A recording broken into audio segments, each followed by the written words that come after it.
buenas tardes. Vamos a iniciar hoy la presentación del índice de calidad institucional que viene elaborando Martín Krause desde 6 años. Pero antes que nada quiero agradecer a las personas que han posibilitado hacer este evento y los estudios, a Redial, que es la Red Liberal de América Latina, que hoy está presidida por López Murphy desde hace unos meses atrás, a la Fundación Naumann, que nos viene ayudando desde hace mucho tiempo en todos nuestros eventos, casi todos nuestros eventos, a UCEMA, que nos brinda la posibilidad de hacerlo en este maravilloso auditorio, y por supuesto a los disertantes prestigiosos y a las personas que han venido hoy.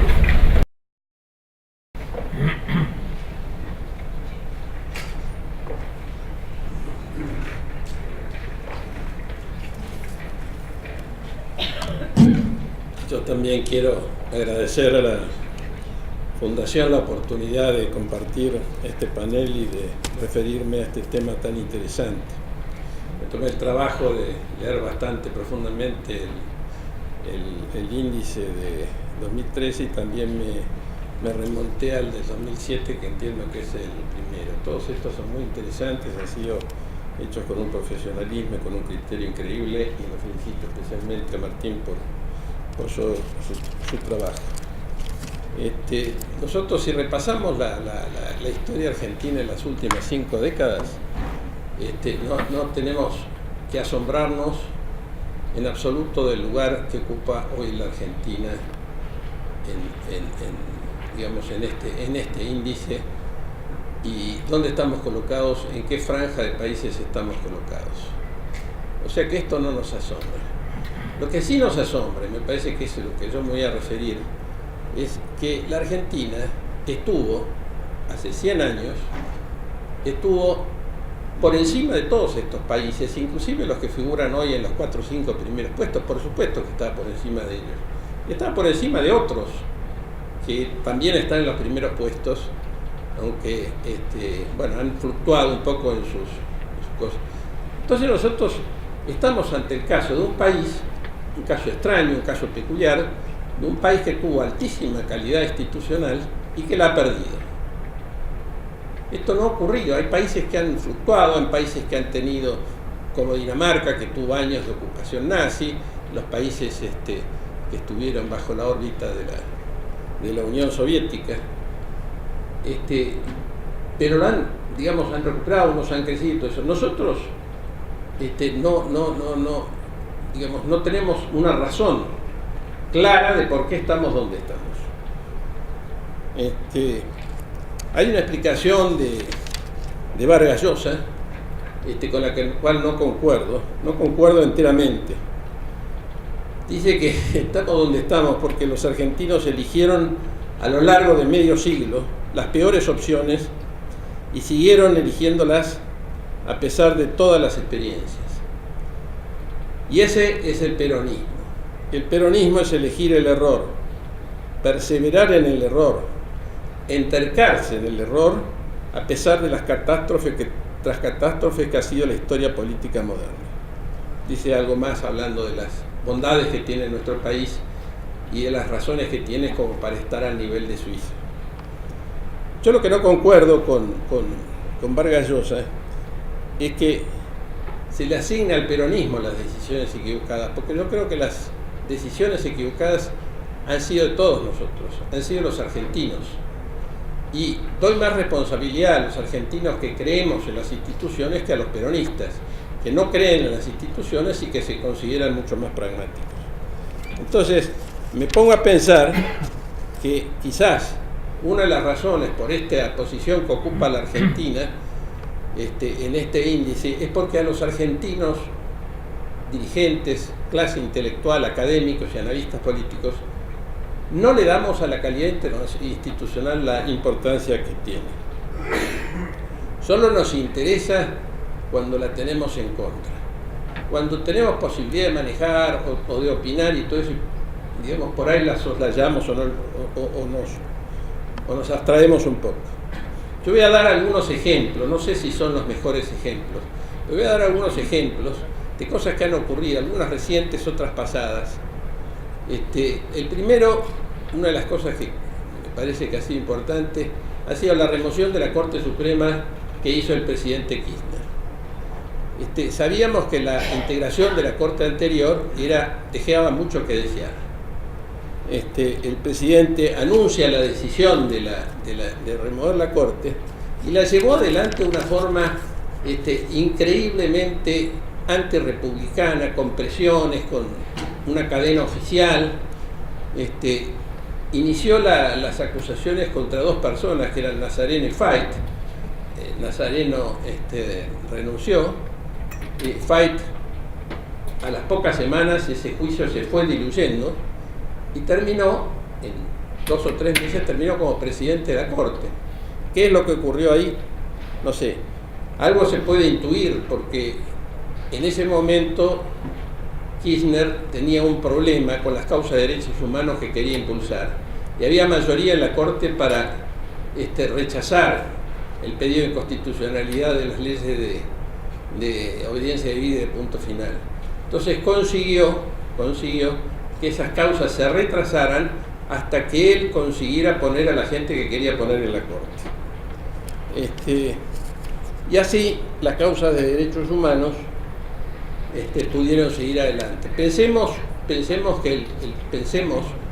que el principio podría ser loable. La ejecución tuvo por lo menos 2 consecuencias. Tuvimos el caso insólito, inédito, mundial, de una Corte Suprema que dejó sin efecto un fallo firme que había dictado ella misma. Entre ellos había un juez que en una vuelta había votado a favor de la constitucionalidad y que ahora votó en contra. Esta decisión de remover la Corte fue recibido en general por todos nosotros, de todos los sectores, fue recibido con beneplácito. Casi se le elogia. Todavía hoy escucho elogios a Kirchner, dice, no, la única decisión o una de las decisiones que debe evaluarse es el recambio de la Corte. La Corte perdió estabilidad y tuvimos estas consecuencias de dejar sin efecto una sentencia y después el tema de la imprescriptibilidad, con el cual hemos abierto una caja de Pandora, dejamos de lado un principio casi milenario de la prescripción de las acciones y en este momento tenemos un serio riesgo con este tema de la imprescriptibilidad.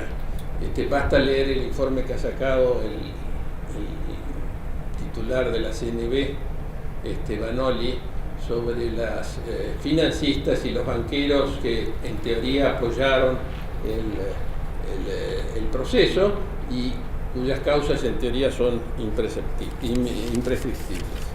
Lo que aquí adentro se vio como algo elogioso, desde el exterior se vio como un push de Kirchner contra la Corte. El New York Times, el Financial Times, la Folla de San Pablo y todo eso, lo vieron mucho más claramente de lo que lo vimos nosotros, y además tenían y recordaban los antecedentes de que esto Kirchner lo había hecho en Santa Cruz.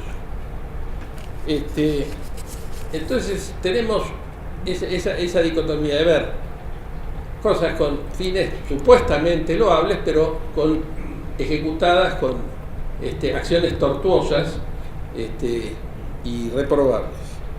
Les recuerdo que hoy, por ejemplo, la fiscal Gil Carbó está justificando las designaciones que ha hecho de los fiscales, estos fiscales que ha estado designando para manejar las causas, y el antecedente que ella invoca fue la designación del doctor Moreno Campo como fiscal en el juicio de la Junta de las Comandantes.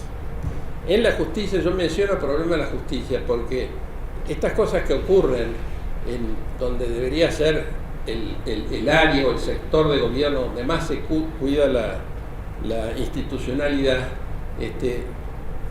no ocurre. No quiero hablar de lo que son las ficciones de la justicia, es decir, una Corte Suprema que firma 5.000 fallos por año, de los cuales sabemos que los ministros realmente hacen un 5, un 10%, el resto lo hacen los secretarios y otros colaboradores que tienen. La presencia del juez en las audiencias, todos los días los jueces están firmando audiencias que dicen afirman haber presentado y que en realidad nunca han estado. También en este mismo lugar el año pasado estuve criticando la reforma del Código Civil, la aceptación que habían hecho 2 jueces de la Corte Suprema de redactar, de redactar las leyes que le corresponden al Congreso. Este tema en general nadie lo ha visto como nada reprobable. Sin embargo, hace poco tiempo, cuando les pidió a los jueces que opinaran sobre los casos, las leyes de reforma judicial, decían que se tenían que abstener porque podían prejuzgar. No tuvieron ningún empacho en hacerlo cuando se trataba del Código Civil. Pasando a otro campo, en el tema de la política, yo siempre me quedé pensando, aquella elección que Cámpora ganó con el 49%, pero que no llegó al 50% para ir a un balotaje, para evitar el balotaje. Pero como se dijo que no se había llegado al 50%, pero se había llegado cerca, no se hizo el balotaje y la historia argentina fue la que se abrió. Yo estoy seguro que si hubiera estado en Alemania, en Dinamarca y todo eso, le hubieran dicho directamente, señor, usted no llegó al 50%, no tuvo el 50% y hay que ir al balotaje. Obviamente esto fue dejado de lado. Yo estuve trabajando últimamente en temas de calidad electoral, investigaciones sobre la calidad electoral, y armé una medición de la calidad electoral en Argentina en un periodo de 100 años, de 1910 al 2010. En ese lugar, en esas cosas, en esos estudios, una de las cosas que me llamó siempre la atención, por ejemplo, cómo uno de los partidos que hizo de la pureza del sufragio su bandera, que era el Partido Radical, tenía en sus elecciones internas, había un fraude escandaloso.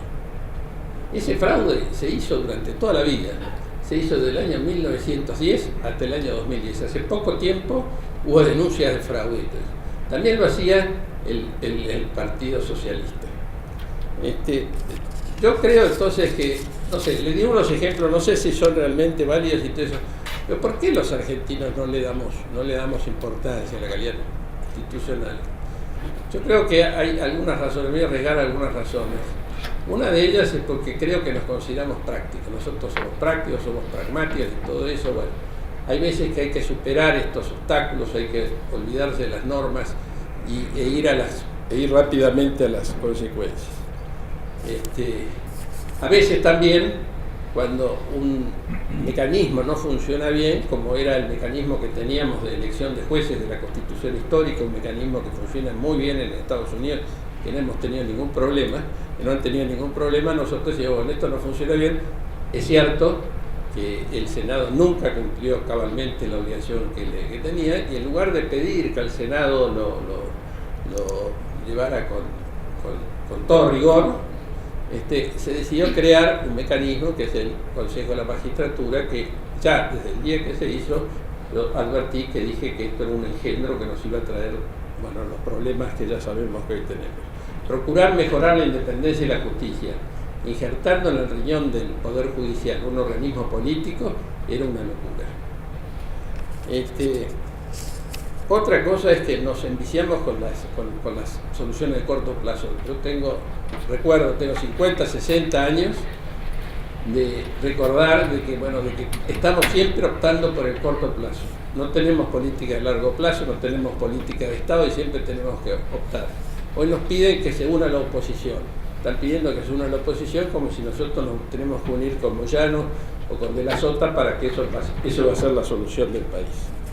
Y después otra cosa que escuché en un programa de televisión hace pocos días y que coincide, es que en realidad cuando a nosotros nos va bien económicamente, la verdad que todas todas esas, relativizamos mucho el cumplimiento de las normas y el respeto del sistema. Esto pasó, creo yo, con la reforma del 94, donde había muchísimas instituciones, muchísima gente que se ponía en la reforma de la Constitución y que en ese momento, fueron aceptando porque las cosas iban bien. Pasó también con la crisis del campo, pasó con la resolución 125.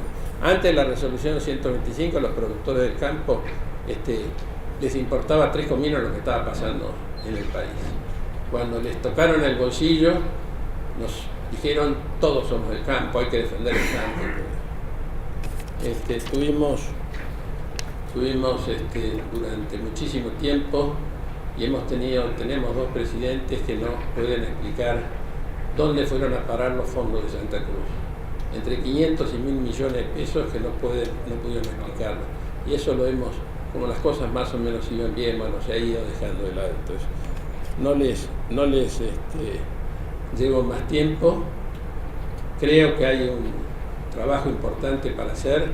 Creo que estos índices ayudan en ese trabajo porque muestran una realidad, digamos, precisan una realidad, pero creo que el problema está en que los argentinos, clase dirigente, clase política, analistas y todo eso, tenemos que entender lo que es la calidad institucional y que muchas veces, aunque nos cueste y todo eso, tenemos que respetar las normas y el sistema. Muchas gracias.